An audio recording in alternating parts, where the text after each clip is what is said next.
Bonjour, bienvenue sur le podcast Passion d'artistes et d'artisans.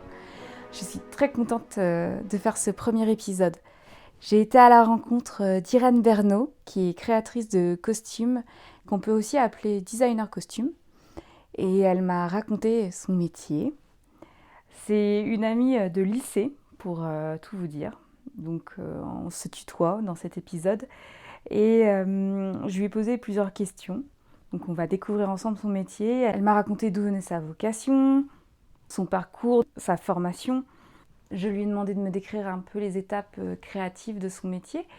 On a un petit peu évoqué le métier d'assistante costumière et puis on a parlé de son style, de couleurs, de matières, d'autres savoir-faire qui se cachent dans ces métiers de costumière et puis l'interaction qu'il y a avec tous les autres métiers du spectacle. J'espère que ces 3 quarts d'heure vont vous plaire et je vous souhaite une très belle écoute. Bonjour Irène. Bonjour. Merci d'être ma première invitée. Oh là là, la pression. Aujourd'hui, rencontre, tu es créatrice de costumes. Et tu vas nous expliquer un peu qu'est-ce que c'est et comment c'est. Est-ce que tu te souviens du moment où tu as voulu devenir créatrice de costumes ?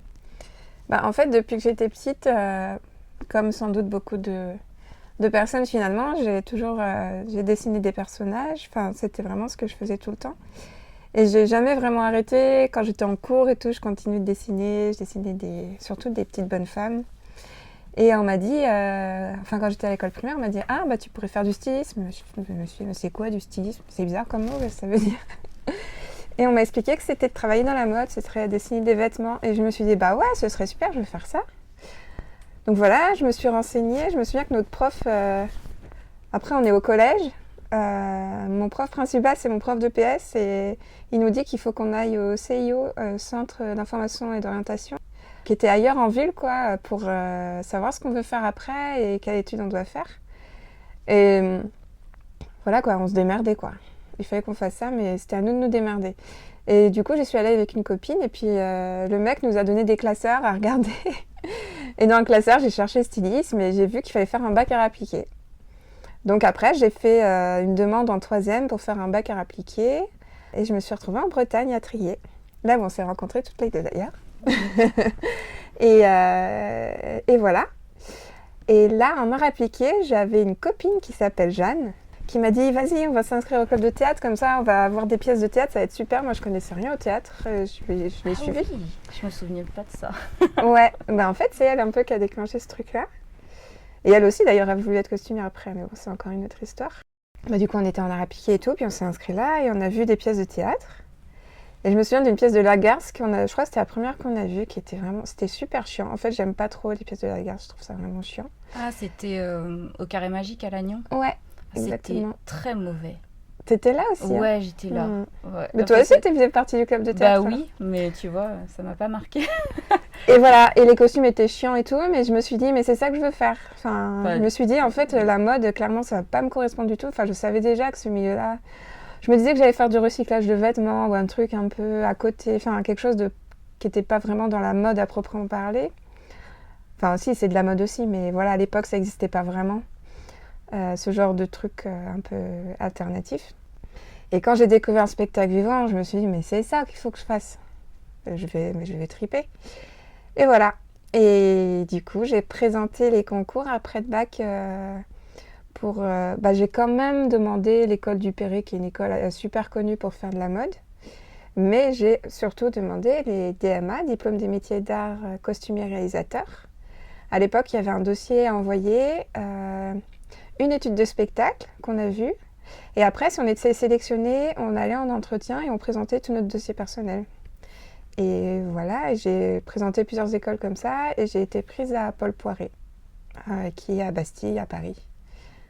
Donc voilà, c'est comme ça qu'est née ma vocation de costumière. En fait, ça s'est fait progressivement, mais de façon... c'était une ligne droite, quoi. D'accord. J'ai jamais douté, en fait, que je voulais faire ça. Et à Paul Poiret, la formation, ça consistait en quoi ? C'est une formation de couture. Alors, c'était hyper dur pour moi. C'était hyper rigoureux. Puis c'est dur, en fait, d'apprendre la couture. C'est quelque chose... c'est un travail de la main qui est difficile à apprendre, surtout quand tu as 18 ans, que tu n'as jamais vraiment fait ça. Voilà, c'était assez dur. Moi, ce qui me faisait triper, surtout en art appliqué et tout, c'était de trouver des concepts, de dessiner, d'imaginer des choses. Et tout de suite, faire de la couture toute la journée, ça a été assez dur. Mais finalement, je regrette pas du tout parce qu'aujourd'hui, ça m'aide beaucoup. J'ai surtout appris ça dans cette école-là. Paul Porès, c'était une formation ou 2 formations? Alors, j'ai fait une formation de 2 ans, le diplôme des métiers d'art, qui maintenant s'appelle DNMAD et qui est maintenant en 3 ans, qui a un peu évolué, où il y a plus d'art appliqué, il y a un petit peu moins de fabrication de couture. Mais bon, ça reste un équivalent, mais qui a été remis au goût du jour pour être au niveau européen l'équivalent des masters. Comme les licences et les masters. Oui, voilà. C'est ça, ligne. Oui, les licences, c'est l'équivalent d'une licence. Et moi, après, ce que j'ai fait, du coup, c'est l'équivalent d'un master. Mais entre-temps, j'ai fait une année de spécialisation en tailleur. Parce que les tailleurs, en fait, en réalisation de costumes, donc en couture, c'est tout ce qui est costume masculin. Et c'est un savoir-faire vraiment particulier avec du travail d'entoilage, de mise en forme, d'élénage, tout ça qui est vraiment particulier, qui est propre à cette discipline-là, qui n'existe pas en couture floue. La couture floue, c'est la couture pour la femme. On appelle floue parce que c'est tout ce qui est les matières molles, quoi, fluides, les organzas, les mousselines, les soies. Alors que le tailleur, c'est les lainages, les toiles, les choses... Donc voilà, c'est des façons de travailler la matière très différentes et d'envisager le volume différentes. Donc j'ai fait cette formation de tailleur pendant 1 an, qui m'a beaucoup plu parce que ce travail-là de la matière, c'est presque de la sculpture et j'aime beaucoup ça aussi. Mais ça restait de la réalisation et moi ce qui me plaît c'est vraiment le design.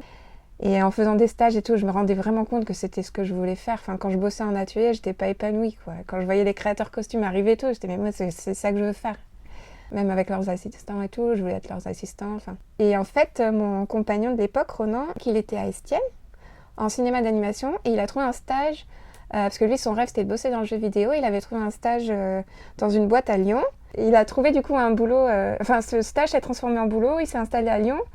Et pile poil à cette époque-là, il y avait la formation de conception costume qui ouvrait à l'ENSAT à Lyon.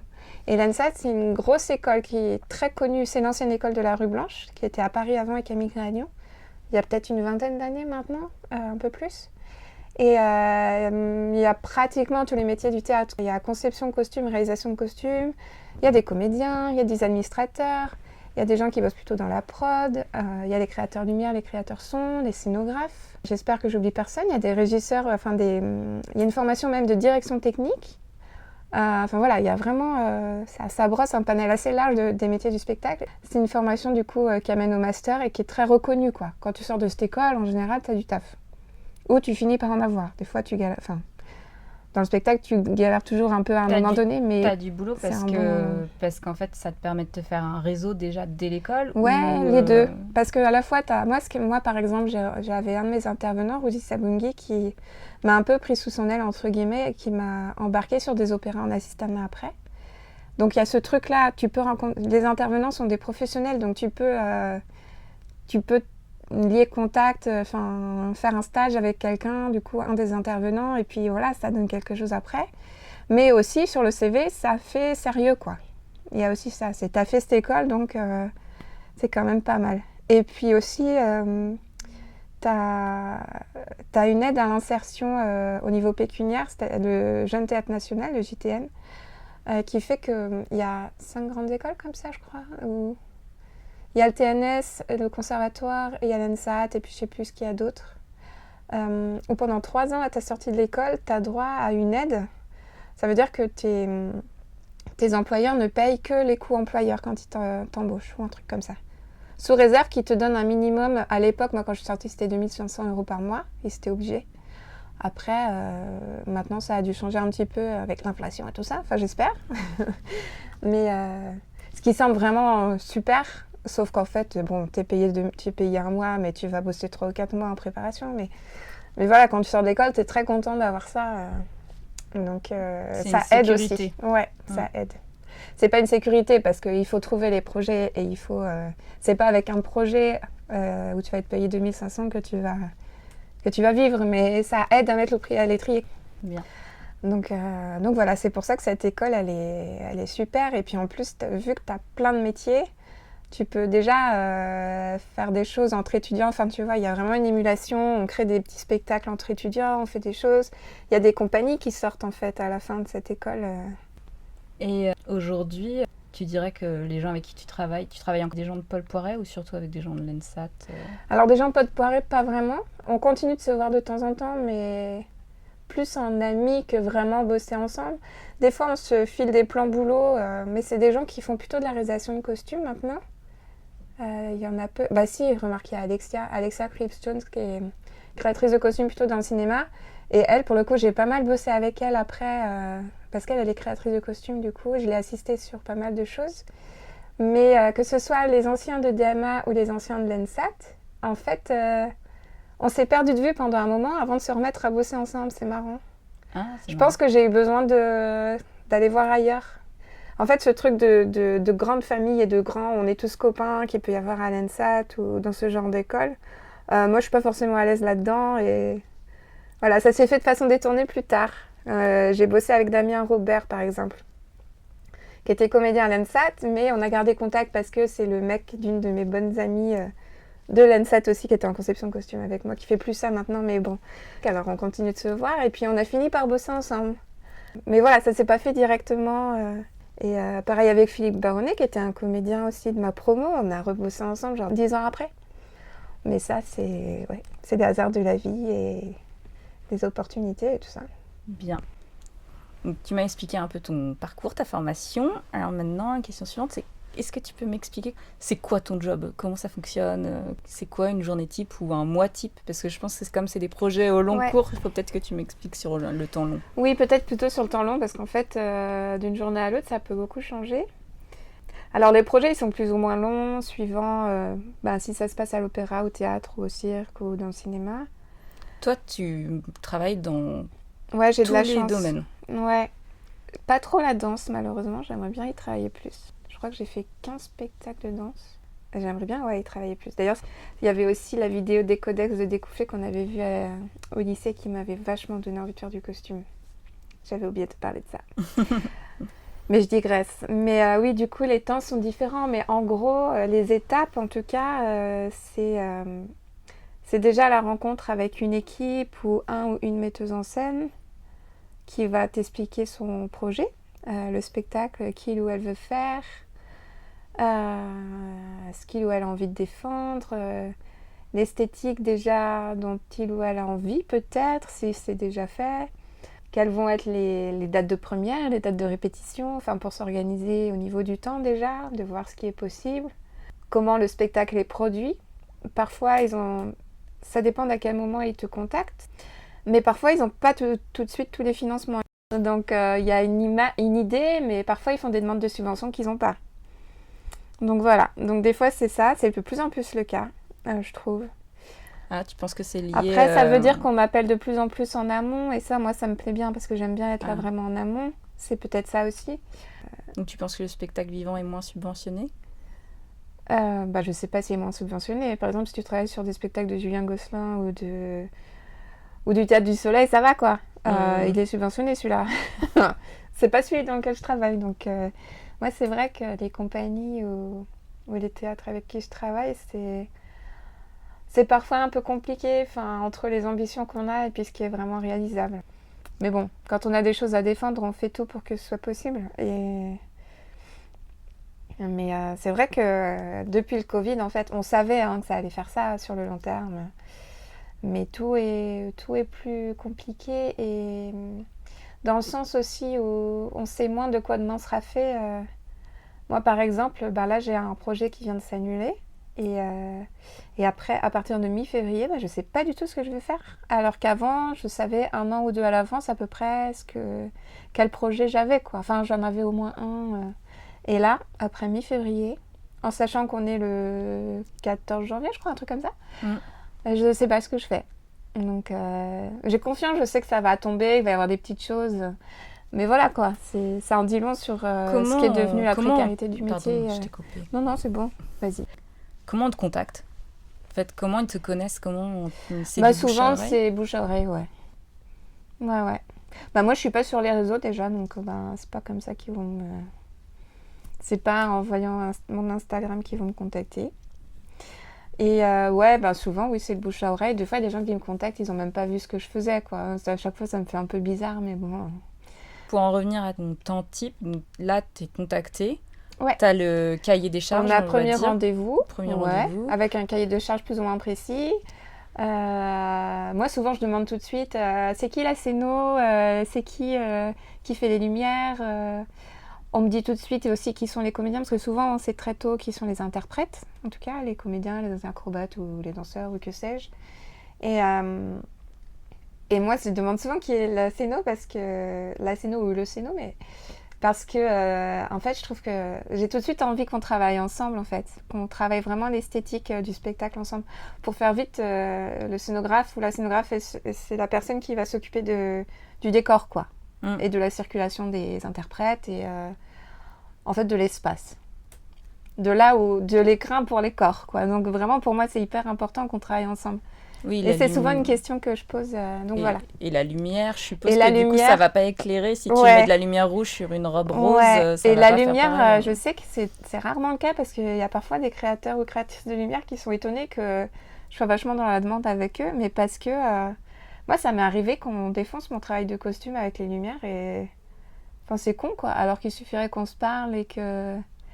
Et en fait, moi, ça m'arrive régulièrement de parler aux créateurs ou créatrices lumière pour leur montrer un peu des bouts de tissu, mes maquettes, voire leur dire viens, là on est en essayage, viens regarder les portants avec les costumes. Parce que souvent ils arrivent plus tard que scénographe costume. Donc, tu as eu le cahier des charges, voilà, tu as discuté avec les gens, tu as établi un peu le style. Là, donc là, tu dessines. Alors, avant de dessiner, je fais une banque d'images, je fais des recherches. Déjà, s'il y a un texte, j'aime bien lire le texte et le décortiquer vraiment. Trouver des mots dans le texte, des caractères qui vont me faire rebondir au niveau des idées, au niveau de la dramaturgie, vraiment. Parce que souvent, la discussion avec la mise en scène ne va pas suffire à nourrir suffisamment mon projet costume. Je vais avoir besoin, moi aussi, de m'approprier le texte, m'approprier les personnages et de vraiment extrapoler en fait ce que je vais trouver dans un texte ou dans ce qu'on m'a dit ou dans des vidéos qu'on m'a montrées. Voilà.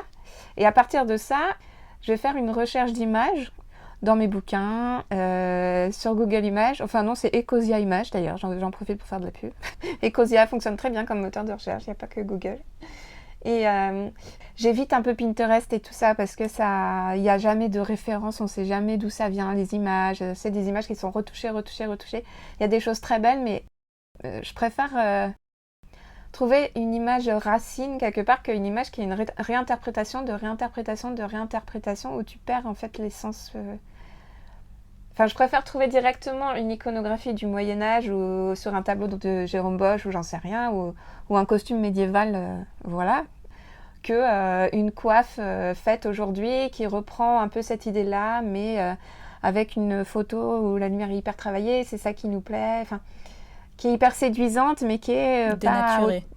Qui est pas dans l'authenticité vraiment, quoi. Voilà. Je dis ça parce que moi, je suis aussi intervenante dans mon ancienne école à l'ENSAT et je vois que les étudiants aujourd'hui, il y en a certains qui ont tendance à ça, à aller chercher des images sur Pinterest ou sur Insta et qui sont... déjà, elles sont pas forcément référencées et puis voilà, quoi, c'est un peu superficiel, quoi. Il y a un côté très mode, très photographie de mode et voilà. Et en plus, tu as peur de te faire influencer et même de faire une erreur, genre si tu as une référence autant, du coup... si je dois faire du costume historique, Si je dois faire du costume historique, effectivement, c'est un truc, il faut faire attention. Il vaut mieux aller à la bibliothèque et dans les bouquins que sur Internet parce que, en fait, tu n'es jamais sûr de ce que tu trouves. Sauf si tu connais des sites particuliers qui référencent typiquement cette époque et c'est fait par un historien ou une historienne et c'est très, très documenté, tu peux faire confiance. Mais voilà, faut être sûr, quoi. Pareil quand tu vas sur du costume folklorique ou sur du costume, par exemple, pour des rites d'initiation au Bénin, tu vois, j'en sais rien. Mais effectivement, il y a certaines choses sur lesquelles tu peux pas te planter, sinon c'est de l'irrespect, quoi. Sur quelque chose qui a existé vraiment ou qui existe vraiment. Oui, c'est important de le dire. Et voilà, donc gros travail de recherche. En gros, un projet, ça peut te prendre combien de temps ? Alors, ça dépend du nombre de personnages, de l'ampleur du projet, si c'est historique ou si c'est plutôt fantaisiste. Une petite semaine. Parce qu'il y a aussi des temps de mûrissement. Il y a ce temps de décortiquage du texte, il y a des temps de mûrissement juste... En fait, tu vas chercher ton pain, puis là, tu penses à plein de trucs et tout, et tu dis, ah ouais, je vais chercher aussi là-dedans. Donc ouais, c'est une petite semaine, mais tranquille, tu vois, mais ça permet de bien mûrir les choses, de trouver plein d'images. Et après, du coup, j'ai un autre rendez-vous avec souvent... ça se fait souvent avec la metteur en scène, hein, c'est pas avec toute l'équipe, hein, c'est très rare que ça se passe... Parfois, ça peut être scéno et mise en scène. Parfois, on bosse vraiment en trio, mais souvent, c'est plutôt en binôme. Et donc, je montre toutes ces images et là, ça rebondit. Et ça précise les choses. Ça permet, en fait, avoir une banque d'images, ça permet de savoir vraiment ce qui intéresse l'autre, ce qui intéresse le ou la metteur en scène dans tel ou tel style, des couleurs, les matières, la caractérisation d'un personnage. Je peux lui poser la question, par exemple, dans cette image, qu'est-ce qui te plaît? Est-ce que c'est sa pose ou est-ce que c'est la couleur ou c'est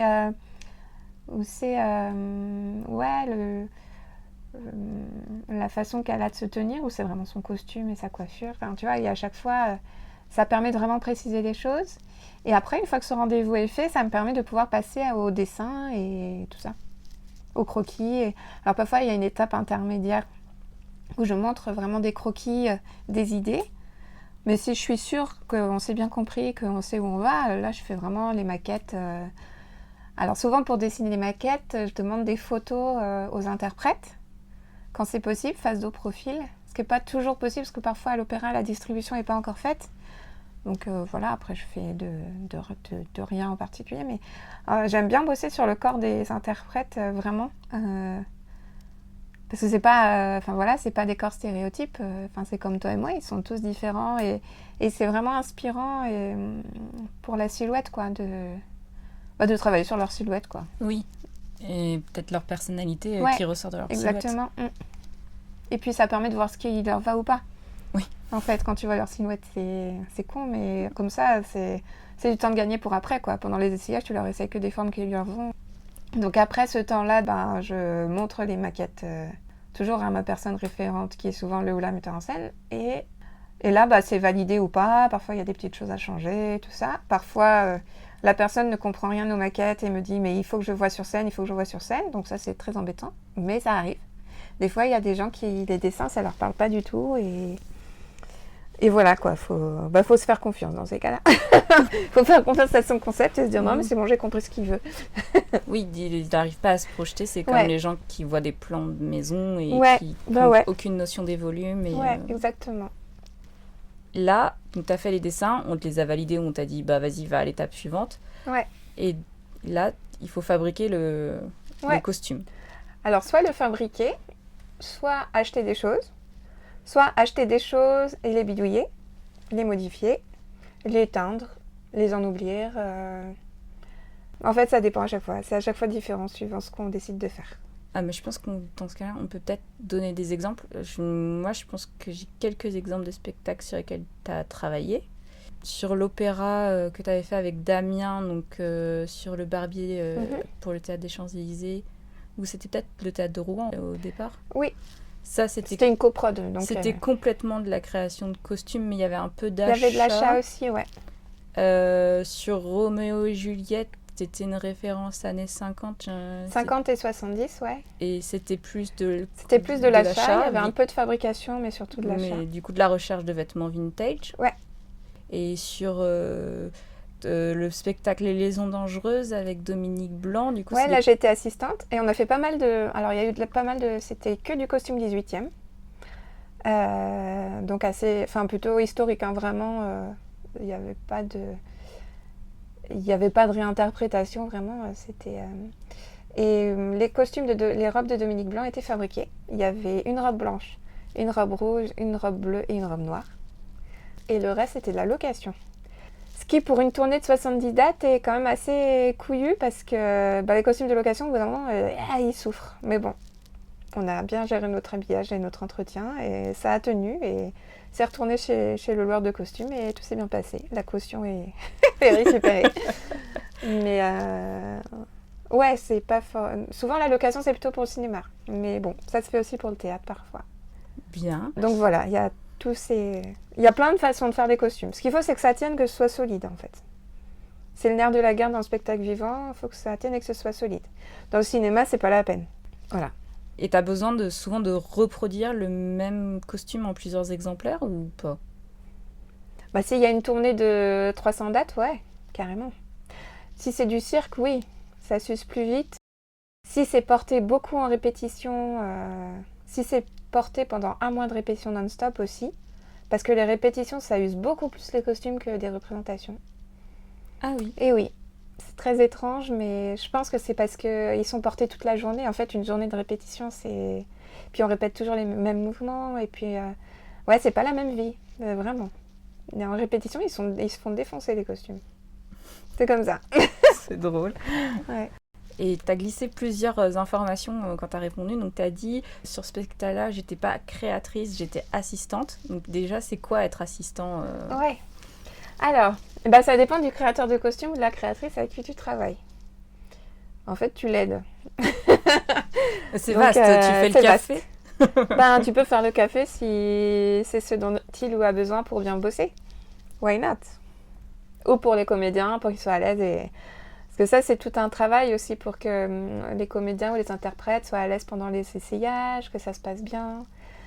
C'est un peu un moment tendu toujours. Enfin, là, je digresse un peu, mais c'est quand même les essayages, les gens ne se rendent pas forcément compte. D'ailleurs, ni les gens avec qui on travaille. Parfois, j'ai déjà eu des metteurs en scène ou des chefs d'atelier ou je sais pas, des gens de l'équipe qui viennent pendant un essayage comme ça et puis qui donnent leur avis tout d'un coup ou qui parlent d'autre chose ou qui... Enfin, tu vois, et qui sortent un peu de... C'est vraiment un temps de travail hyper important parce que c'est la concrétisation de ce que tu as imaginé en vrai sur la personne. C'est un vrai temps de... Enfin, moi, c'est un moment assez... à la fois hyper excitant et stressant parce que un costume, il peut être jeté à ce moment-là, quoi.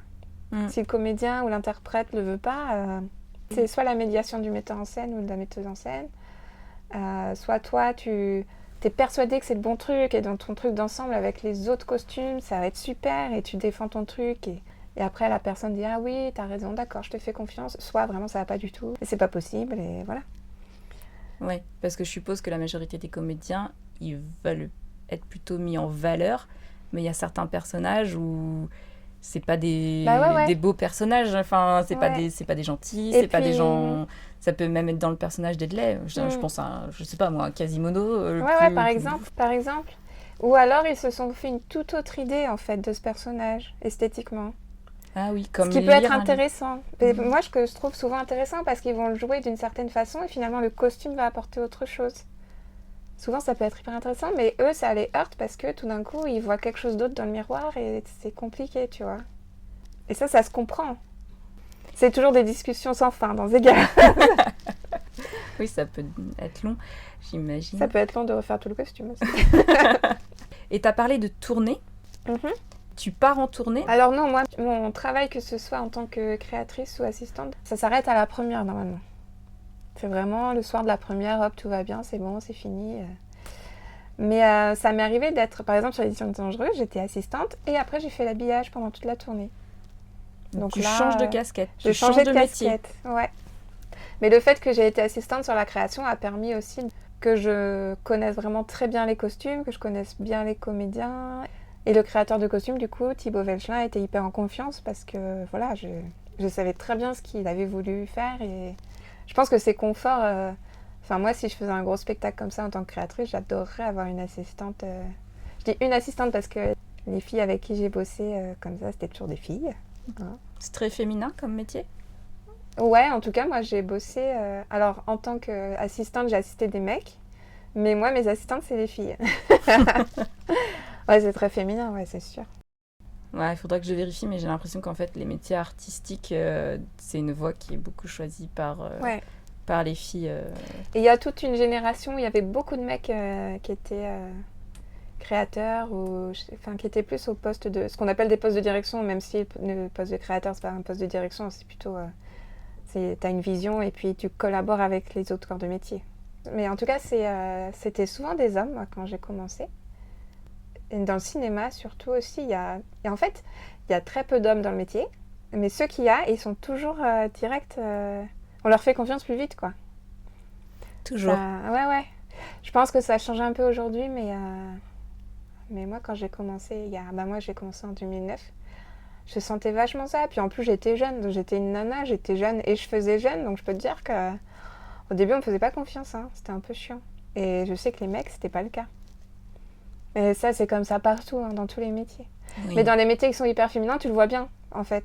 Parce qu'il y a que des meufs partout et en fait, c'est les mecs qui chapotent. Carrément, donc il y a un problème statistiquement, Bah c'est oui. bizarre, quoi. Ouais. Qu'est-ce que tu aimes le plus dans ton métier ? Par exemple, est-ce que tu préfères travailler pour le cinéma, le théâtre, le domaine ? Oui, déjà le domaine. Le spectacle vivant au sens large, moi, je me sens moins bien au cinéma quand même. T'es beaucoup mieux payé, donc ça, c'est cool. Mais c'est moins... déjà, le rapport au costume, à la caméra, qui est vraiment sur le détail du costume, ça m'intéresse un petit peu moins. Même si c'est intéressant quand même, mais que le travail de silhouette et d'ensemble que tu as vraiment dans le spectacle vivant. Tu vois, le regard, il est plus lointain du spectateur et tu peux vraiment travailler comme des tableaux, des ensembles. Tu peux aussi le faire au cinéma, par exemple, avec des scènes de foule ou en jouant de tes silhouettes avec le décor. Mais ça dépend du chef déco avec qui tu travailles. Oui. À quel point tu as une entente ou pas. Le réal aussi. Donc, c'est pareil dans le spectacle vivant, mais... Oui, tu as peu de gros plans dans le spectacle vivant. Oui, c'est sûr. Sauf si tu joues dans une toute petite salle, dans une cave, ce qui lui est déjà arrivé. C'était trop bien, d'ailleurs. Et puis, je préfère le spectacle vivant aussi parce qu'on est moins... Au cinéma, en prépa, on est un peu tous dans son coin. Sur le tournage, c'est différent. Mais en prépa costume, on travaille qu'entre costumiers... Les décos bossent entre eux. Enfin, tu vois, on n'a pas ce truc de rencontre qu'on a très vite dans le spectacle vivant. On est tous ensemble et on avance vraiment ensemble. C'est pas la même énergie non plus. C'est pas les mêmes personnes. Mais j'ai l'impression que quand tu décris ton métier, il y a quand même une partie de réflexion qui se fait toute seule, dans ton coin. Et après, tu dois très vite travailler avec des équipes qui peuvent changer en plus au fur et à mesure du temps et du projet. Et ça, t'aimes bien ça ou pas ? Ouais. C'est important. Est-ce que ça peut être quelque chose qui est déstabilisant pour les gens ou ce type de fonctionnement où finalement, à un moment donné, quand même, il y a des personnalités qui aiment être tout seuls dans leur coin, dans leur création, et puis après, se confronter à une équipe, ça peut être déstabilisant. Dans ce cas-là, ils sont peut-être plutôt plasticiens ou ils font pas ce métier-là, quoi. Ouais. Enfin, tu peux pas bosser dans le spectacle ou dans le cinéma sans travailler avec les autres, c'est pas possible. Personne va bosser avec toi. Si t'es trop... Moi, je sais que je suis mal à l'aise dans les gros groupes et tout, mais je me montre pas, quoi. Enfin... De toute façon, quand c'est pour le boulot, t'es tellement à fond dans ton truc. Enfin, moi, je suis à fond, en tout cas. Est-ce que t'as des sources d'inspiration ? Ou en tout cas, c'est quoi, même pas dans ton travail, mais quels sont les artistes qui te touchent ? Est-ce que tu vas avoir beaucoup d'expos ? Est-ce que tu vas avoir des expos plutôt autour de la mode ou dans d'autres domaines complètement étonnamment, non, je suis plutôt... Moi, j'adore les expos d'art contemporain, j'adore les installations, les choses comme ça. J'adore aller au Palais de Tokyo, par exemple, ou à Pompidou, l'art moderne aussi, il y a des trucs qui me touchent. Les expos de mode, en fait, j'y allais au début quand j'étais étudiante, mais maintenant, ça me fait un peu chier. C'est comme si j'en avais trop vu, peut-être, je sais pas. Mais effectivement, c'est une question que je me suis jamais posée, mais... En fait, la mode, je ne connais pas tant que ça. Je connais l'histoire de la mode, l'histoire du costume, sans non plus en être une spécialiste. Mais je sais où chercher les infos quand j'ai besoin. Ouais, je pense que je préfère aller glaner autour. Je préfère aller voir des concerts, aller voir des spectacles, aller voir des expos d'art contemporain. Tu vois, c'est plus ça ma source d'inspiration. Je vais pas trop au cinéma, ça c'est pas bien. Tu vois, les séries, tout ça, je suis nulle.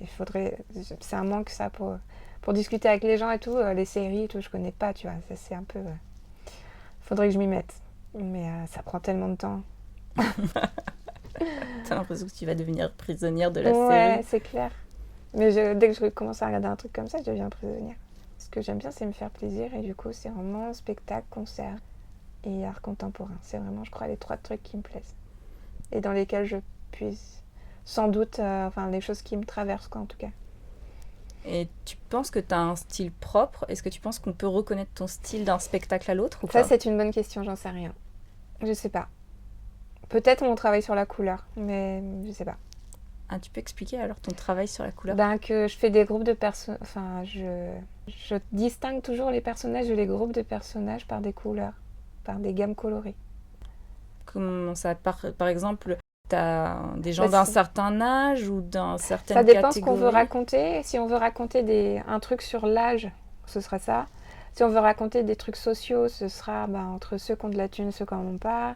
Enfin, c'est un peu réducteur quand je dis ça, mais parfois ça peut être aussi simple que ça aussi. Hein. Et c'est pas quelque chose qui va forcément se voir comme ça, mais le spectateur va le sentir. C'est un peu comme une équipe de foot finalement, tu vas... Oui. Non mais... Non, mais si, pourquoi pas. Quoi, ouais. Pour comprendre, eux ils sont de ce camp-là, eux ils sont de, de cette équipe. Après, parfois ça peut être juste couleur froide, couleur chaude, ou c'est plus subtil que ça, tu vois. C'est pas, ils sont tous dans tel bleu et tous dans tel rouge, quoi. Des camailleux.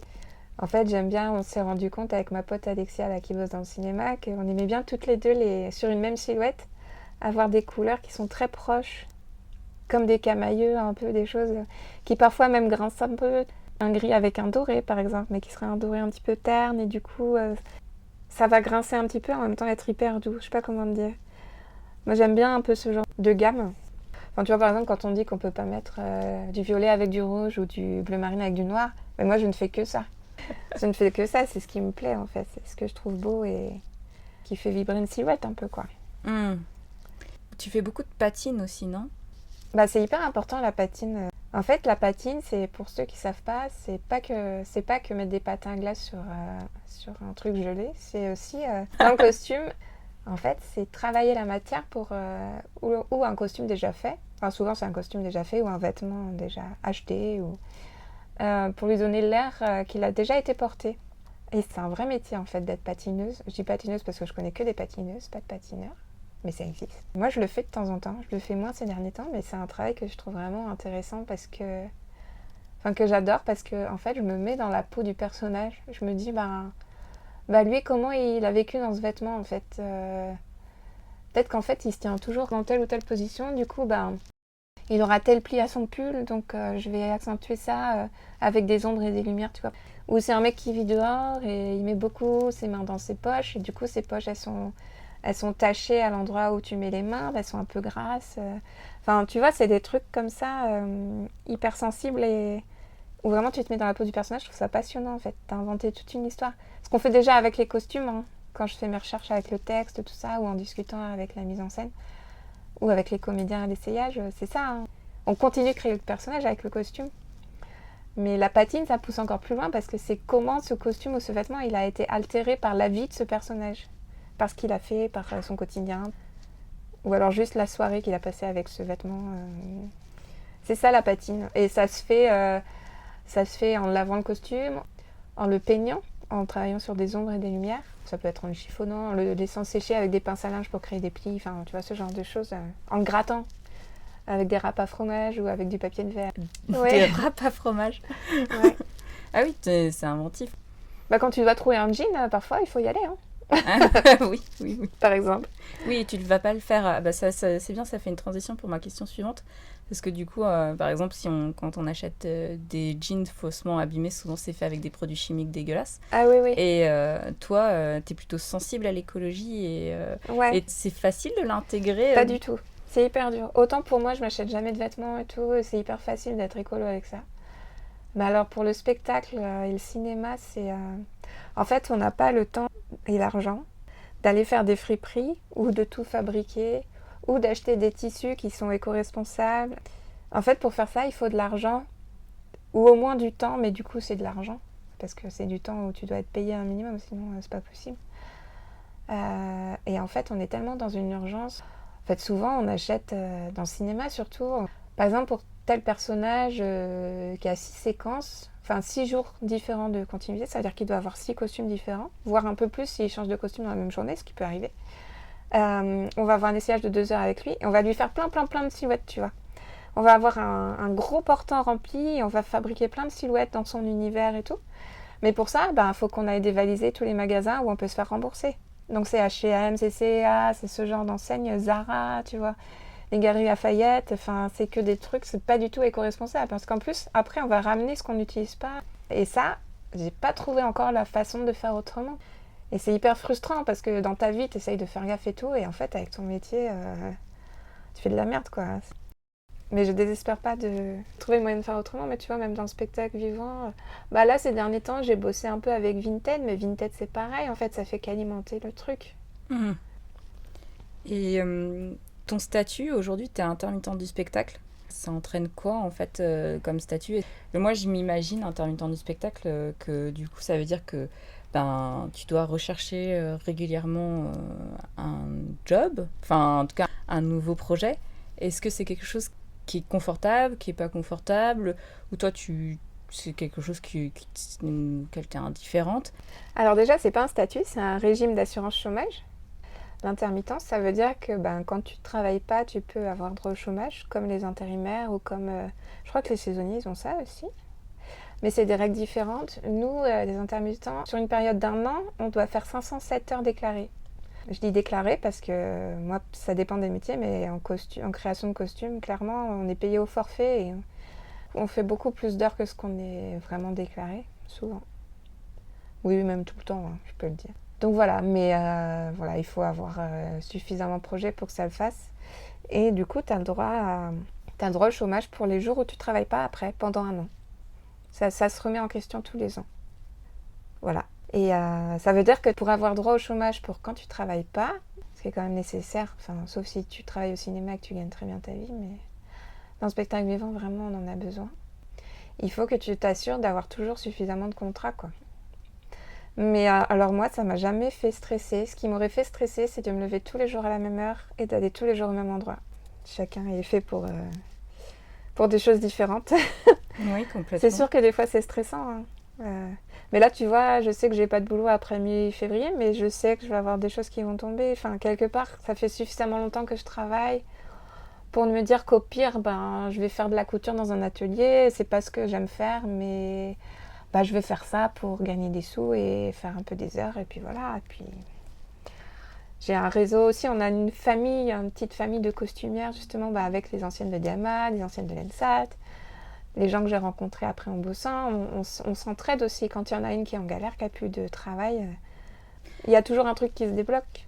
Et oui, c'est vrai que tu m'avais dit aussi que des fois tu travaillais dans un atelier que vous partagiez à Saint-Denis, c'est ça? À l'Académie Fratellini, ouais. On a un super deal avec eux d'ailleurs, je les remercierai jamais assez, mais on est 4 costumières. Au début, on était 3, Fanny Gautreau, Marion Rebman et moi.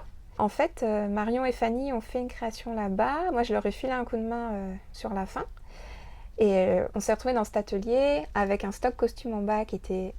Vraiment, c'était le gros bordel et tout. Personne s'en était occupé pendant un petit moment. Et tu vois, les apprentis, ils allaient plus chercher de costumes là-bas parce que vraiment, c'était trop galère. Et l'atelier était super, mais pareil, il n'était pas entretenu. On leur a proposé de s'occuper de l'atelier et du stock, de le remettre en état et de faire en sorte que tout soit toujours fonctionnel, en échange d'avoir l'espace de l'atelier pour nous, pour nos projets. Après, il y a Alexandra Langlois qui nous a rejoints parce qu'à 3, on n'arrivait pas à assurer tout, voilà. Puis il y a eu des congés maths et tout ça, enfin bref. Et on a ce super deal depuis 2012, 2013, je sais plus, ça fait un petit moment. Oui, 10 ans. Peut-être bien, ouais. Je me souviens plus de la date exacte, mais voilà, et c'est super. Et j'adore bosser là-bas, et les gens sont adorables, et les apprentis, c'est toujours chouette, parce qu'il y en a qui ont envie d'apprendre la couture et tout, et ils sont trop mignons, ils viennent, des fois ils font des trucs avec nous, on les aide, tu vois, ou on leur apprend juste à coudre un bouton, ou parfois ils ont des projets, et puis du coup l'académie nous embauche pour les aider. Il y a des spectacles de Noël souvent où ils nous embauchent nous, puisqu'on est les costumières qui sommes là, donc le cirque c'est vraiment un endroit cool pour bosser, je trouve. Les gens sont super. Et en conclusion, est-ce que tu dirais que ton métier, c'est de l'art, ou comment tu définis ton métier quand tu parles à un inconnu? Je raconte que je suis costumière. Je dis pas forcément que je suis créatrice de costumes, d'ailleurs. Parce que costumière, en fait, c'est un terme un peu générique qui englobe tous les métiers du costume, créatrice de costumes, habilleuse, patineuse, teinturière... Il y a plein de métiers en fait, couturière, tailleur. Dans le cinéma, costumière, c'est plutôt un grade, c'est plutôt une position. T'as la créatrice de costumes, puis t'as son assistante, puis t'as la costumière. Et ça correspond à des grilles de salaire en fait. Mais dans le spectacle vivant, c'est un peu plus... Enfin voilà, mais costumière, c'est le terme générique. Alors, je sais pas si je dis que je suis artiste ou pas, mais j'ai mis du temps à me dire que j'étais artiste. Je sais pas pourquoi, c'était comme un truc genre, non, artiste, c'est trop bien, moi je suis pas artiste, je suis pas à ce niveau-là. Mais en fait, si, parce que en fait, je fais des arts appliqués. Donc, oui, quelque part, enfin, c'est de l'art. Enfin, je suis pas plasticienne, je suis pas artiste au sens, j'expose pas dans un musée ou dans une galerie. Quoique j'ai déjà exposé mes maquettes, mais c'était dans un théâtre. Mais je fais des arts appliqués. Et là, en ce moment, est-ce qu'on peut voir un projet à toi? Alors, il y a Continuer toujours tout droit qui vient de se finir. Non, pas en ce moment. Bon, bah, tu me tiendras au courant. Ouais. Bah, merci. Bah, de rien. Bonne Merci à journée. toi. Je suis ravie d'avoir fait le premier. Wouh. Ouais, trop bien. Merci. Merci à toi, c'était chouette. Cool. Merci pour votre écoute, j'espère que cet épisode vous a plu. Vous pouvez retrouver le travail d'Irène cet été au mois d'août pour une seule représentation au Noctambule à Nanterre dans le spectacle 3+1. Quoi qu'il arrive, je vous invite à aller voir des spectacles. Le générique est un extrait d'Orphée et Eurydice de Gluck par le Collegium Vocal de Gand, la petite bande, en 82 et remasterisé en 2007 aux éditions Le Monde de l'Opéra. Au revoir!